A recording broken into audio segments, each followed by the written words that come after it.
I'd barely been thrown into my cell before I realized my roommates weren't your average inmates. They'd spend their days pretending to sleep, but in reality, they were using spoons to slowly chip away at the floor. Just one more wall to break through, and the 5 of us would vanish from this prison for good. I pried off the baseboard in the corner. I pulled out the mirror I'd been hiding. I smashed it and grabbed a single shard. I tied it to the handle of a toothbrush with some string. Just like that, I had a makeshift periscope.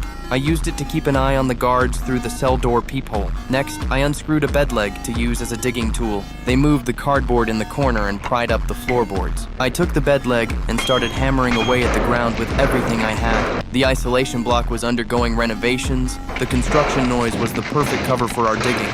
Claude stood watch, keeping a sharp eye on both ends of the hallway. Once we finally broke through the floor, we realized there was a hollow space underneath. I dropped a piece of burning paper down there. It was clear enough to see we'd found a tunnel. Then we quickly put everything back exactly where it belonged. Before the guards came around for their rounds, we stuffed our blankets with junk to make it look like someone was sleeping there. We even fashioned some fake limbs out of cardboard. Then we attached strings to the ends of those limbs. So when the guards did their check, all we had to do was give the strings a tug to make it look like a person was still tucked in bed. Once we'd successfully fooled the guards, I grabbed my hacksaw blade and a homemade kerosene lamp, ready to head into the tunnel with Manu. Before leaving, I tied a string around Gio's ankle. Once we were inside the tunnel, the other inmates would cover our tracks to make it look like nothing had happened. We crawled through the tunnel until we hit a dead end, a heavy iron grate blocking our path. I pulled out the hacksaw blade I'd been hiding and started cutting through the bars. Every 20 strokes, I'd stop and hold my breath, listening for any sign of trouble.